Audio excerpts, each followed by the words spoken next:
Hello everyone. मागील काही videos मध्ये आपण वर्ल्ड ड्युरिंग 2 वर्ल्ड वॉर्स बघत असताना फर्स्ट वर्ल्ड वॉरची कारण, फर्स्ट वर्ल्ड वॉरचा कोर्स, फर्स्ट वर्ल्ड वॉर नंतर झालेले तह हे सगळे बघितले आणि नंतर लीग ऑफ नेशन्स बघितलं. लीग ऑफ नेशन्स मध्ये त्याचे सक्सेस, त्याचे फेलियर्स, त्याची स्थापना, त्याचे उद्दिष्ट हे सगळे आपण बघितले. आणि नंतर या लीग ऑफ नेशन्स मध्ये ट्रीटी ऑफ वर्सालिस लीग ऑफ नेशनच्या आधी जी ट्रीटी ऑफ वर्सालिस झाली होती त्यामध्ये जर्मनीला, इटलीला, फ्रान्सला, जपानला या देशांना कसं स्वतःला अपमानित झाल्यासारखं वाटलं, चीट केल्यासारखं झालं किंवा मग धोका दिला असं वाटलं आणि त्यांच्या मनात ती एक दुगदुगी राहून गेली या देशांनी जे हारलेले होते. आणि जे हारले किंवा जिंकले या दोन्ही देशांना नुकसान तेवढंच झालेलं होतं. जे जिंकले होते त्यांना थोडं बहुत कमी जास्त झालं असेल, परंतु जे हारले त्यांचं नुकसान अमाप झालं आणि त्यांच्यावर बंदी पण भरपूर आली, त्यांच्यावर लक्ष भरपूर ठेवण्यात आलं आणि त्याच्यामुळे या देशांमध्ये असलेला जनतेचा जो राग आहे तो राग बाहेर निघत नव्हता आणि हळूहळू या देशांचे छोटे छोटे भांडणं या लीग ऑफ नेशनच्या मार्फत दोन देशांमध्ये टेरिटरी किंवा बॉर्डर्स रिलेटेड जे काही भांडणं आहे लीग ऑफ नेशन्सच्या माध्यमातून सॉल्व्ह केल्या जातात.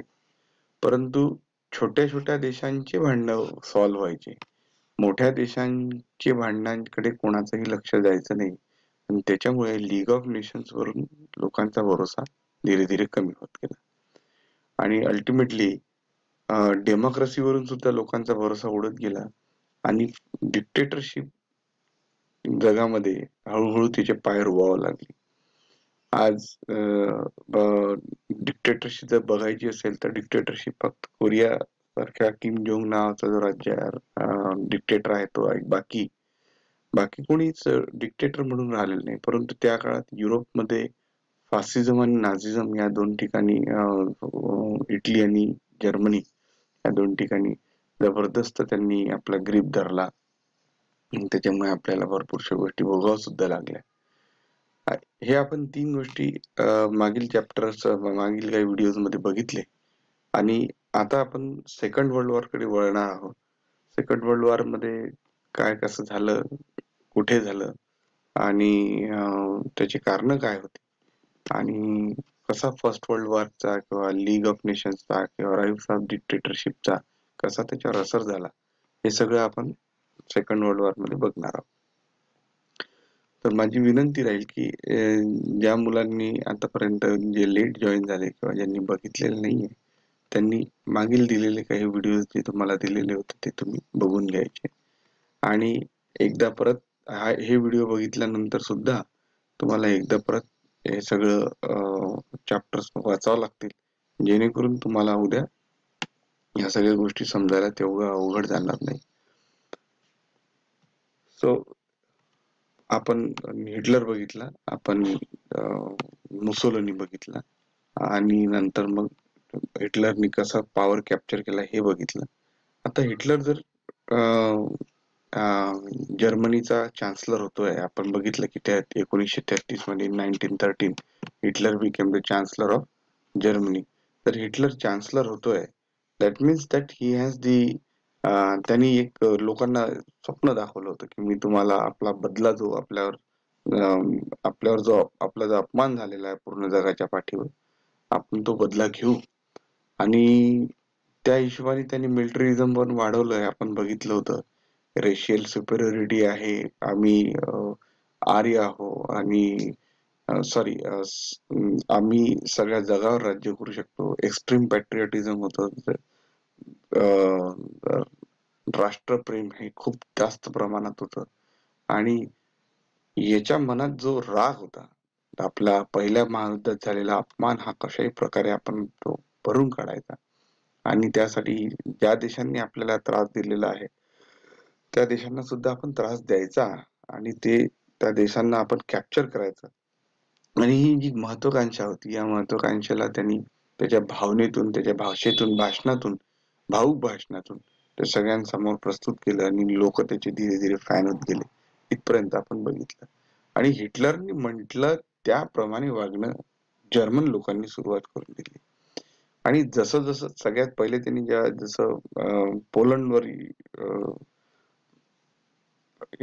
हल्ला केला, तर पोलंडवर हल्ला केल्यानंतर राहिलं सुलं ज्यांचाही त्याच्यावर विश्वास नव्हता ते सुद्धा त्याच्यावर विश्वास करायला की नाही, he has something, he has some guts, की this person can make us one day supreme power. आता सेकंड वर्ल्ड वॉर बघा आपण कसं बघू, की seeds of second world war were sown in the peace treaty of वर्सालिस.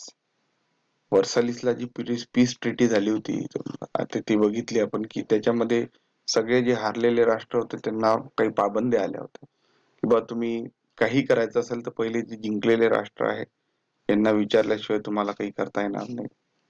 इंटंटला विचारल्याशिवाय काही करणार तर नाही, किंवा लीग ऑफ नेशनला सांगितलं त्याशिवाय तुम्हाला काही करता येणार नाही. तुम्हाला शस्त्रसाठा जमा करता येणार नाही, तुम्हाला कोणावरही हल्ला करता येणार नाही, तुम्हाला काही त्रास असले तर तुम्ही पहिले लीग ऑफ नेशन्सला सांगा. मग तुम्हाला ह्या युद्धामध्ये प्रथम महायुद्धामध्ये आमचं इतकं नुकसान झालं, हे नुकसान भरपाई करून द्यायचं काम तुमचंच आहे. कारण की प्रथम महायुद्ध घडवण्याचं कारण तुम्हीच आहात. असे भरपूरशे हारलेल्या गटावर या लोकांनी भरपूरशे आरोप लावले आणि भरपूरसा पैसा सुद्धा वसूल केला. मग हा बदला घेणं जरुरी होतं. मग world war two commenced on 1st September 1939 and continued up to 14th August 1945. 1939 पासून 1 सप्टेंबर 1939 पासून 14 ऑगस्ट 1945 पर्यंत हे जे युद्धाचं हे जे चित्र आहे हे आपल्याला जरा बघायचं. आणि हे प्रथम महायुद्धापेक्षाही भीषण होतं, घातक होतं. सांगताना आपण आपल्या वर्गात बसतोय किंवा सध्या आपण आपल्या घरी बसलोय, आपल्याला तेवढं लक्षात येणार नाही. परंतु जेव्हा तुम्ही रात्री झोपताय आणि सकाळी तुम्हाला माहिती नाही तुमच्यावर कुठला बॉम्ब येऊन पडणार आहे किंवा काय होणार आहे, अशी एक विचित्र परिस्थिती त्या काळात युरोपमध्ये निर्माण झालेली होती. तर कॉजेस ऑफ वॉर मध्ये आपण पहिले बघू की जर्मनीज अटॅक ऑन पोलंड. जर्मनीला अपमान सहन होऊन राहिलेला नव्हता. जर्मनीला कोल्याही हालतीत तो अपमान काढायचा होता. आणि सगळ्यात सोपं म्हणजे पोलंडवर त्यांनी हल्ला केला. छोटं राष्ट्र होतं, पहिला अटॅक त्यांनी त्याच्यावर केला. त्याच्यावरून तो असं समजला जातं की जर्मनीला पहिलेच सांगितलं होतं की तुला कोणावर अटॅक करता येणार नाही, आणि तरी त्यांनी तो अटॅक केला. आणि तो द्वितीय महायुद्धाचं कारण झालं असं म्हणतात. परंतु तेवढंच एक कारण नव्हतं, हे आधी खूप काही पहिलेच सगळं तयार झालेलं होतं, सगळं काही शिजलेलं होतं. But international relation during the intra war period have to be considered. Intra war म्हणजे प्रथम महायुद्ध आणि द्वितीय महायुद्धाच्या काळामध्ये त्यांच्या दोन्हीच्या अंतरामध्ये किंवा मग प्रथम महायुद्ध संपणे आणि द्वितीय महायुद्ध सुरू होणे या मधातल्या काळामध्ये राष्ट्रांमध्ये, युरोपियन राष्ट्रांमध्ये तेवढं काही संबंध चांगले नव्हते, थोडे आंबट झालेले होते. कारण की आधीच अपमान वगैरे हे सगळ्या गोष्टी किंवा युद्ध वगैरे झालेले होते, त्याच्यामुळे एक राग, एक दुखदुखी या सगळ्या गोष्टी होत्याच. आणि इकॉनॉमिक प्रॉब्लेम्स खूप झाले. acute economic problems in those countries who lost and won in World War I. जे हरले ते पण आणि जे जिंकले ते पण, यांच्यामध्ये आर्थिक नुकसान खूप झालेलं होतं सगळीकडे. सगळी शेत पेटवून टाकली, इंडस्ट्री संपले, शहराचे शहर संपून गेले, लोक बेरोजगार झाले, नवीन काही सुरू करायला ताकद नव्हती. ही सगळीकडे तोच problem. All the European countries were facing this problem. सगळे युरोपियन कंट्रीज हाच प्रॉब्लेम फेस करून राहिले. मग बदला घ्यायचा कोणीही परिस्थितीत. Rise of मिलिटरिझम.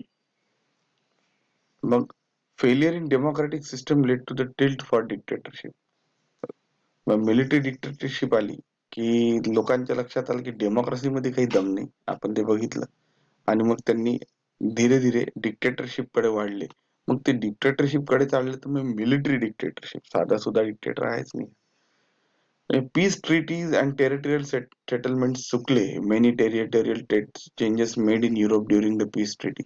पीस ट्रीटी मध्ये असं ठरलं होतं की बा जर्मनीने म्हटलं हा आमचा राष्ट्र होतं पहिले, नाही म्हणे हा तुमचा राष्ट्र नाही, this is something now coming to us. अशामुळे काय झालं की बॉर्डर्स चुकल्या, त्यांच्या मनात जो जिंकला त्यांनी त्याच्या मनातलं केल्यासारखं झालं त्यांनी असं दाखवलं की आम्ही मानवतावादी आहो, आम्ही तुमचं नुकसान करणार नाही, असं नाही तसं नाही. परंतु जर्मनी फेल्ट ह्युमिलिएटेड. जर्मनीला वाटलं की आमचा अपमान झालेला आहे. इटलीला वाटलं की इटली फेल्ट चीटेड. इटलीला वाटलं की आमचा कोणीतरी मला एक धोका दिलेला आहे. आणि जापान फेल्ड ऑफेंडेड. जपानला अपमान झाल्यासारखं वाटलं की जे काही त्यांनी इक्वल स्टेटस द्यायला पाहिजे होतं ते आपल्याला काही इक्वल स्टेटस त्यांनी दिलेलं नाही. आणि अशा रूपात सेकंड वर्ल्ड वॉरचं कारण फक्त असं म्हणायचं की जर्मनीमुळे सुरू झालेलं सगळ्या याच्यात चित्र असं दाखवलेलं की जर्मनीमुळे झालेलं आहे. पण जेव्हा आपण क्रिटिकली थिंकिंग जेव्हा करतो तर टाळी एका हाताने वाजत नाही, हे तुम्हालाही माहिती आहे ना, आपल्याला मलाही माहिती आहे. तर मी काही जर्मनीचा म्हणजे ऍडव्होकेसी करत नाहीये.